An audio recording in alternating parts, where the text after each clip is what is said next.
ใช้ประตูฮอดแล้วบ่ฮอดแล้วตอนหน้านี่บ่จักบ่โอ้ยเนาะเห็นเนาะโอ้ยเนาอยู่นี่บ่ใช่นี่เนาะ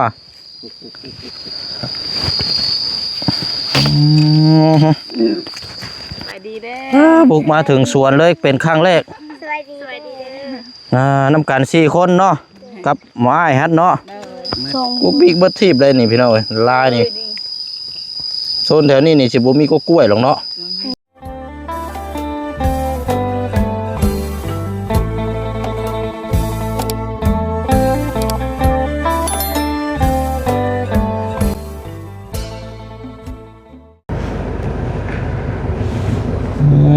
บ้านนี่เป็นอย่างเด้เนาะก็มีแต่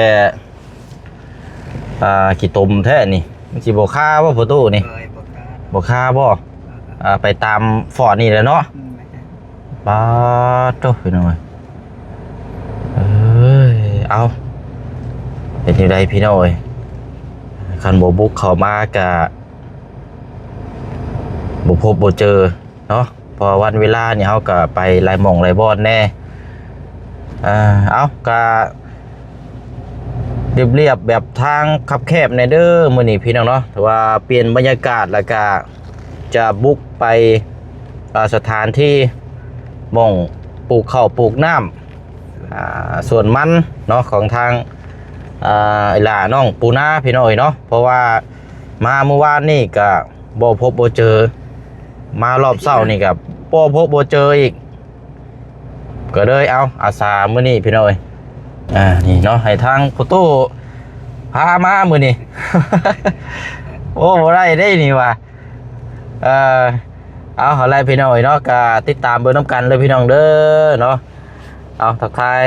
ดูอากาศสบายดีและสวัสดีพ่อแม่พี่น้องเบิดสุขุสุคนเด้อพี่น้องเนาะพบเจอกันอีกคือเก่ามื้อนี้ก็มีนำเครื่องของเนาะในอยู่ในกินพร้อมทางเป็นปัจจัยเนาะจากทางพอดุงคนเก่าคนเดิมพี่น้องเนาะอยู่ทางฝั่งไทยเพิ่นฝากมาให้ทางน้องปูนาแต่ว่าบอกนัดไว้แล้วพี่น้อยว่ามื้อเช้านี่ห้ามออกไปใส่เด้อว่าซั่นก็ยังมาคือเก่าพี่น้องเนาะมื้อนี้เด้อเอาบ่เป็นหยังบ่แซ่ก็สิบุก เบิ่งนํกันพี่น้องเนาะเอาเดี๋ยวเบิ่งทางถนนหนทางให้ทางประตูและชี้จุดพี่น้อยเส้นทางบ้านสตวบเนาะเส้นนี้นี่เฮาเคยเข้ามาอยู่พี่น้อยกับทีมงานก่อนหน้าเพราะว่าแต่ว่ามันก็ในรอบเกือบปีแล้วบ่จักที่ว่าไฟฟ้าบ่มีนะพี่น้อยบ้านสตวบเนาะบ้านสตวบบังสะลอแล้วก็บ้านแห้งหลายบ้านตรงไปเลยว่าพ่อโตตรงไปก่อนบ่ไอ้ลงเดินเข่าเลยนี่พี่น้องโตเนาะพอดีแล้วมันสิได้แก้กล้วยมาเลยบัด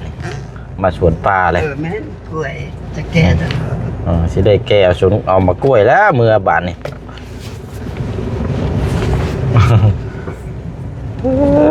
โอ้พี่น้องมาแต่ก่อนเนี่ยว่าเดือดอยู่ได้เส้นนี้ก็นักอยู่ได้พี่น้อยนี่ก็เจ้ากระปลูกมันปลูกยางบ่เลยนี่เนาะคือว่ามีให้หน้าตะกร้าน้ำบ่ได้ปลูกข้าวว่าพอตู้นี่นะปลูกเฮ็ดให้เฮ็ดหน้าอยู่บ่เขาเฮ็ดเขาบ่มีเราคือว่าเฮ็ดเดี๋ยวเบิ่งคือให้หน้าตะกร้าอยู่สิดอกลูกนางสาวนั่นนี่โอ้หลับเลย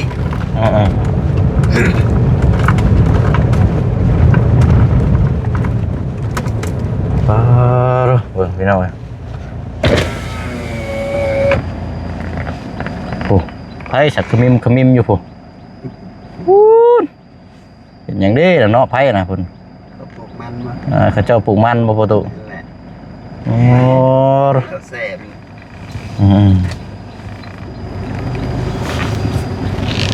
ตายหมดมันก็งามแน่บ่งามแน่เนาะเป็นตามเป็นบางเจ้าของแดดปีนี้โอ้เส้นนี่เปรี้ยวอยู่ได้พี่น้อยรอบๆข้างๆเนี่ยเพราะว่าทางเขาเจ้าเจาะบ่ได้ใหญ่เกิน เอารถมานี่ก็แม่นลบยากนะเจ้าบ่ได้เฮ็ดเพื่อ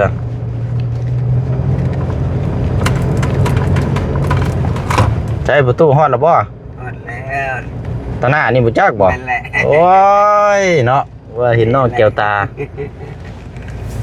เอาจอดไว้นี่เดี๋ยวฉันเนาะโอ้ติดทางนี่เลยนี่เนาะ ติดตาม เอาเบิ่งก่อนเป็นนี่ได้อันนี้เนาะแป๊บนึงนะประตูเด้อเอามือ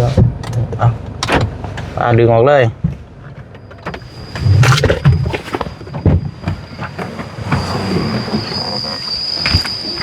ใส่ปาแม่นเบิดบ่อนี่นะผู้ออกมาไปนี่บ่เลยบ่ประตู ให้เพิ่นมาเล่นในสวน โอ้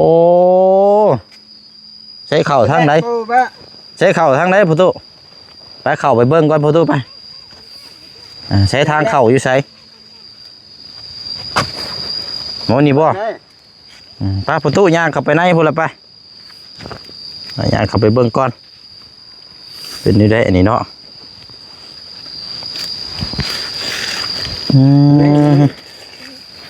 โอ้ยเนาอยู่นี่บ่ใช่นี่เนาะ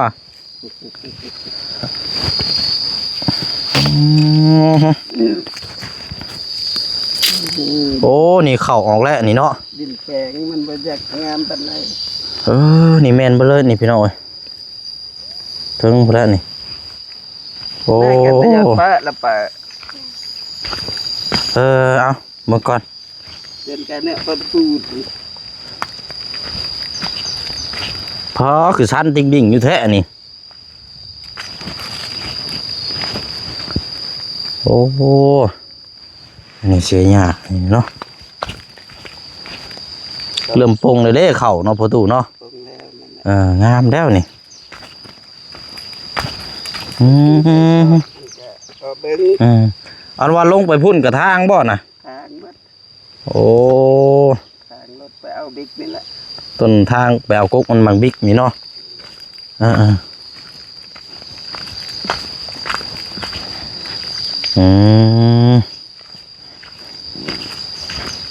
เป็นบรรยากาศพี่น้องธรรมชาติเบิ่งมันจะกุ๊กบิ๊กอะไรเนาะกุ๊กบิ๊กจีนได้นี่เนาะไม่ใช่ของคนจีนเบิ่งเลยพี่น้อง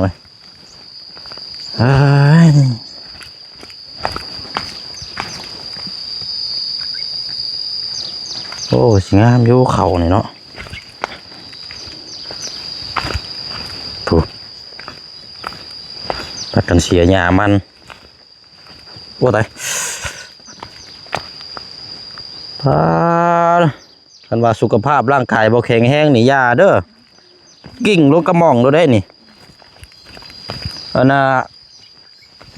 บ่ได้มีอันนั้นเนาะหมักแตงหมักมูมาปลูกใส่น้ำ ปลูกแล้วยังบ่เกิด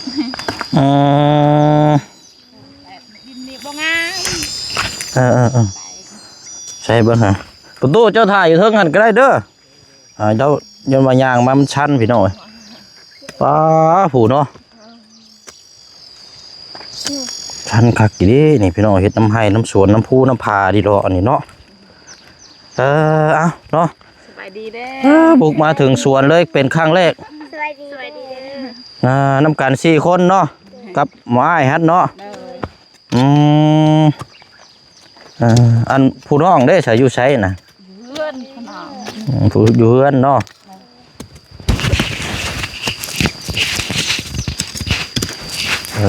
ดีแต่ว่าบ่ไก่ปานใดเนาะเข้ามานี่เข้ามานี่ก็อยู่หิมทางนี่เลยให้ประตูมาส่งเพราะว่าเข้ามาเมื่อวานนี่ก็บ่พบเจอเข้ามาเมื่อนี้ก็บ่พบเจออีกก็เลยเอ้าอยู่ไสบ่ประตูให้เราพามาเนาะแม่นเบิดบ่เอ้ยนี่ฮอดใช้อันนี้น่ะ นี่ ฮะ อยู่ลุ่มนี่ อันมองที่มองเห็นเขานี่แม่นบ่เลยบ่รอบโค้งไว้พุ่นเนาะ นี่ก็ปลูกมันเห็นหกอันนี้แค่ปลูกชื่อ ยังบ่ได้ชิมเนี่ย ๆนี่คือชีด อันมองของหกนั่นมีสวนมันบ่นั่นน่ะ มันเลย โคตรเด็ดๆนี่เนาะ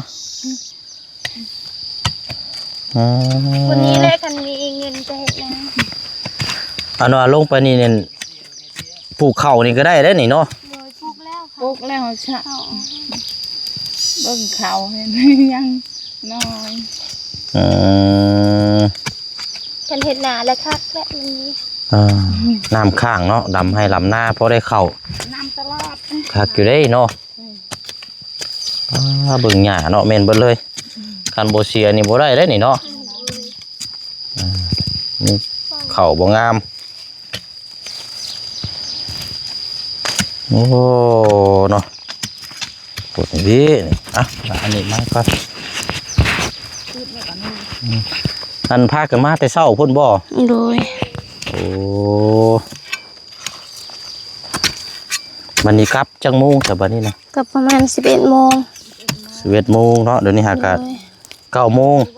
โดย อืม ข้อนี้พี่เลยเนาะเห็นแล้วก็โอ้บ่ไหวเล่นเนาะมันชันแฮงโอ้ยไปชายเดียวคอเวลาก่อนเถอะเนาะไปขึ้นไปเทิงก่อนเลยไป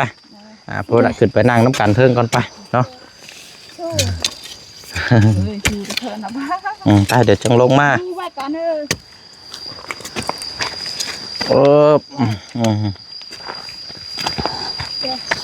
ไปเฮาขึ้นไปก่อน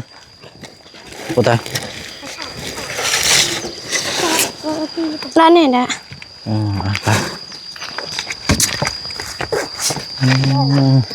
ไปอีกลายมือเด้นี่คือสิเห็ดแล้วนี่เนาะเสือหญ้าอีกประมาณจังมือ คิดว่ายัง2 มื้อ 2 มื้อ 3 มื้อนี้แหละ 3 มื้อนี้แล้วอันเฮ็ดอันนี้เนาะไปอยู่ซอยกันอยู่พี่น้องไอ้ลูกเราก็มีแต่คนขยันมีแต่ปุ๊หมออ้ายก็ใส่ต่ำๆอยู่ข้างลมปุ๊โอ้มา เก็บโอ้นี่เด็ดปลูกหมงมูอยู่ปลูกใช้ละลายใช้ขึ้นทางไหนบ้านนี่ลงทางเลยโอ้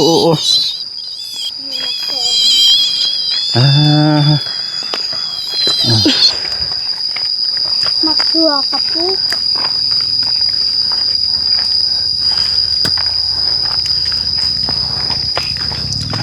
ทุบ เบิ่งมักถั่ว ปลูกไว้ละลายพอได้กินโอ้ย่างเช่นนี้หอบกินละบาทนี่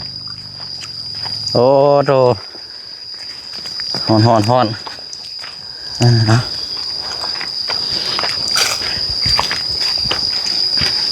เกือบก็เหลือนิดเดียวเกือบสิขาดที่มาจักหน่อยพี่น้อง ไม่ช่วยแน่ถูกด้วยแน่ถูก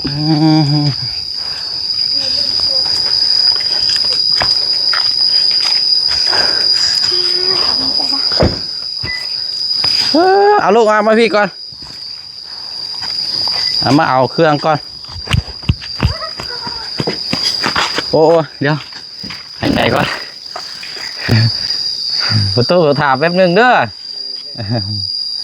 ถามแป๊บนึงไ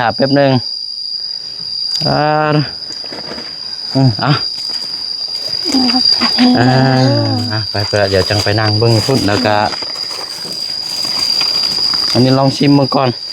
ผักเดจีเนาะจักหวานหรือบ่หวานที่ใดแล้วนี่ลองชิมมาก่อนอันนี้เป็นน้ำผลไม้ไปเห็นเขาขาย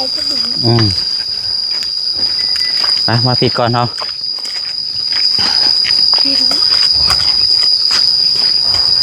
โอ้พื้นนี่เนาะลายแท้นี่ข้าวนี่พื้นชุบเจ้าบ่เลยบ่นี่นะ บ่เพื่อนน้าสาว ของน้าสาว เจ้าโถนี่เป็น โอ้เห็ดปวกได้ฮะ บ่แมนโอ้เห็ดปวกนะบ้าคักแล้วนี่เนาะหมูมีบ่เห็ดปวก ยังอยู่ยังไม่ได้ออก แต่เก่านี้มันออกอยู่โซนได้ล่ะเดี๋ยวนี้มีบ่ ส่วนไม่บิกออกอยู่เดินไม่บิก เห็ดปวกได้ โดยเท่านี้บ่มีเบิ่ง อืมเอานักเจ้าเมื่อยก่อนเอาลองชิมเบิ่งน่ะหมากไหม ไปเละก็อาย ไว้ อายยักษ์เข้ากล่อง อย่าลอกบ่เป็นแนวแล้ว เละช่วยเลย ประตูขึ้นมาพี่ก่อนไปย่างประตูพี่มาพี่จังน้อยจังเมื่อพี่ขึ้นมาเทิงพี่ นี่เอาไป อันนี้เป็นน้ำยังเกาะคนห้องน้ำผลไม้เด้อน้ำผลไม้สด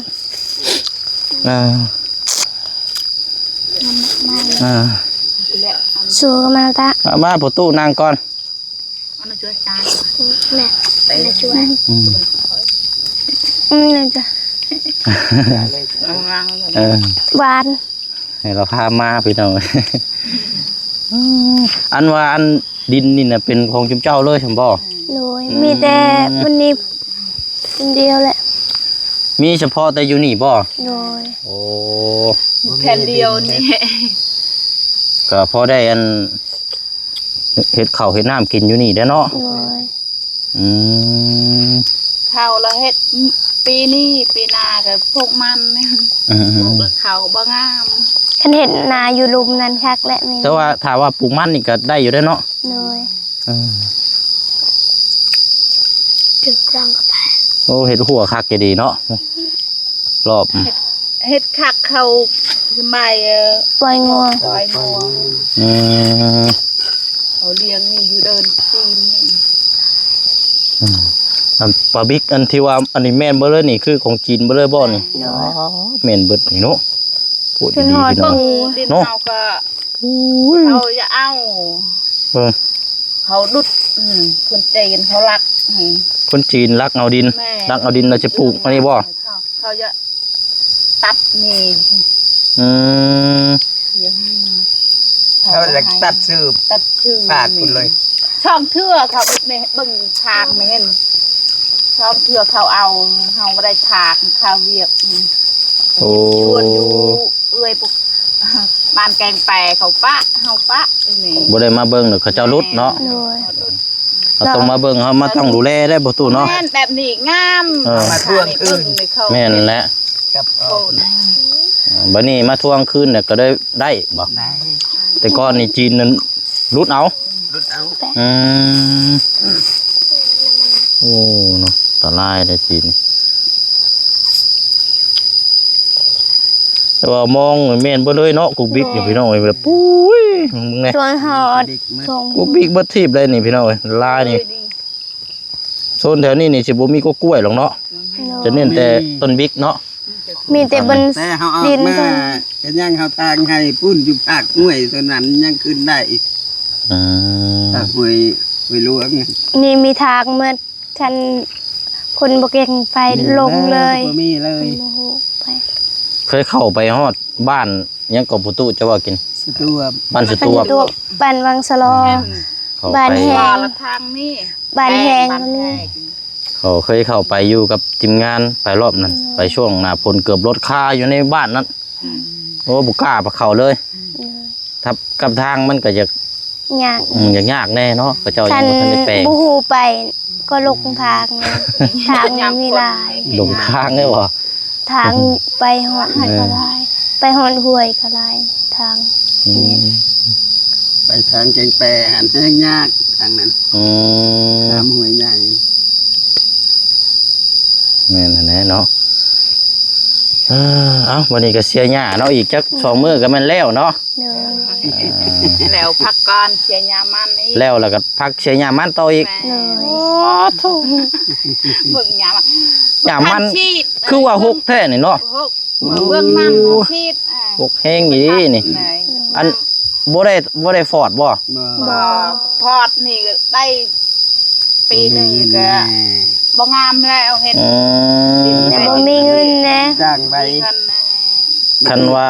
ดิน คันว่าเฮาพอดเด้อมันก็หญ้าสิบ่ค่อยมีเนาะ ลายห้วยลายห้อง กับดินนี่ปลูกมันนี่งามอยู่บ่เอ่ย งามอยู่ โปกปกชื่อนี่ งามกับปลูกล่านี่ไอ้บ่ได้ฟอด เออ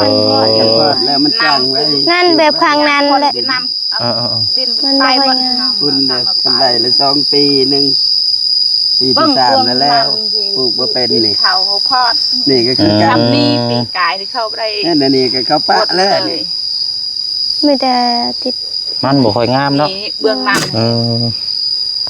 เมืองนั้นเพิ่นปลูกกาแฟอีก เขาปลูกกาแฟไป ปลูกหมักกาแฟ โดย โอ้ปลูกหมักกาแฟก็ได้บ่เท่านี้ ได้ เออ ค่านี้เลยอะ เออเนาะแต่ว่าดินนี่มันเป็นดินแดงเนาะนี่เนาะ โดย ดินแดงๆดินมันคือดินดงนั่นแหละเนาะ ผลย่านลงไปนี่ดินนี่ ติดเนาะติดรถติดรางเหนียว คันยางก็ติดเกิบ อืม เหนียว อย่าตื่นเต้น เอาตามนั้นแหละสนออันพานํกันมานั่นคันเดียวเนี่ยบ่4คน แม่น นี่นางปูนาไปเอาเอ๋ย ไปหาบอีก ไปหา 2รอบบ่ แม่ อ๋อนึกว่ามานํกันรอบเดียวด้วยนะ บ่ อ้าวโต ตัวแห้งแล้วเนาะ ซกหักเด้ รถนี่เลยจะไป อืม ขึ้นภูนี่ว่าให้ รถนี้แต่ข่อยยังน้อย อืม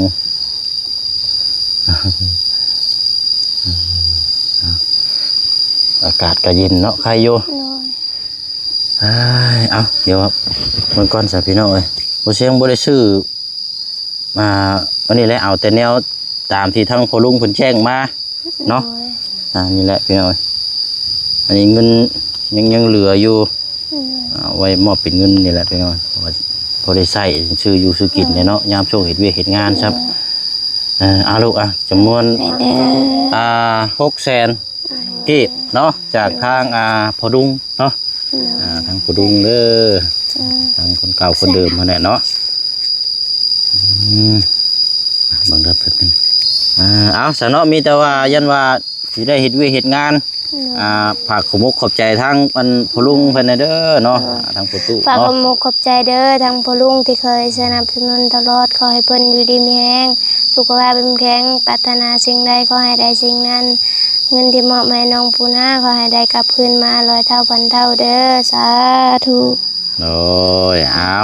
อันนั้นเด้อจัดแจงอันนี้ก็เอาแช่ไว้ในตู้อันนี้เด้อ เลย กินใส่ตู้เย็นไว้เป็นน้ำหมักไม้สดมันห้อง เลย ลองเบิ่ง ช่วยช่วยจานมาเกะไปแล้ว ป้าชาประตูเฮาเนาะเดินทางแล้วบัดนี้กลับก่อน เอาสบายดีทั้งกันพี่น้องก่อนเนาะ สบายดีเด้อ โอ้ยเด้อเอาพี่น้องเอ้ย เอาไว้ให้ลูกให้ปูเอามือ เนาะโอ้ยพื้นกันเนาะมีแต่ลำงามๆเนาะ เดี๋ยวช่วยอันเก็บไม่ได้ทั้งโรบเกช่วย อืม เอานั่ง เนาะลุยเวียกโดยงานต่อเนื้อเฮาบาดนี่หัวแล้วก็เนาะเฮ็ดโอ้เนาะดีนี่เนาะเฮ็ดหาฮอนเนาะ ช่วยหนึ่งเก็บไม่เอามาวิวดอกไป โอเคเนาะไปอะไรเนาะยังว่ากันไม่เฮาไปหลอกสวนเราติดทางอยู่นี่เลยพี่น้อยมารอบหน้ารอบในบ่เห็นกันนี่เลยหรอกว่าอยู่แต่แถวนี้ไปบัดนี้เนาะมาส่งทางประตูแล้วก็เดินทางไปเวียกต่อเฮาอันนี้ก็เนาะแต่ว่าที่แถวนี้ก็ยังว่างหลายอยู่เนาะ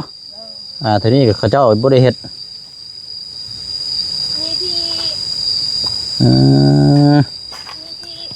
ดินนี่ก็เขาปลูกมันบางงาม อ๋อดินของทางชาวจันทร์บ่อ๋อนอกจันทร์หันเนาะแต่ว่าเราบ่ได้เฮ็ดเนาะ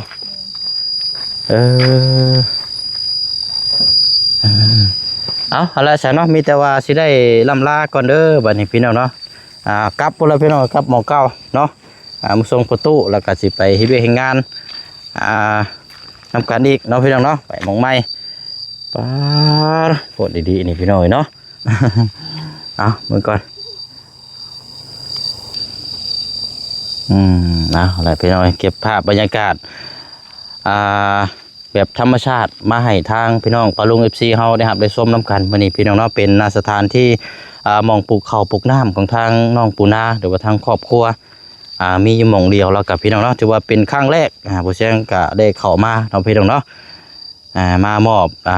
เครื่องของเนาะของใช้ของซอยแล้วก็ในอยู่ในกินพร้อมด้วยทางปัจจัยเป็นเงินเนาะจากทางพอดุงเนาะใจดีอยู่ทางฝั่งไทยเด้อเนาะจังได๋ก็ขอบขอบใจขอบบุญขอบคุณเนาะทางพอลุงทางฝั่งไทยเนาะที่ได้มอบหมายมอบงานเนาะเสียใจวางใจให้ทางบ่เชียงนี่เป็นสะพานบุญให้เนาะก็โอ้ยเนาะ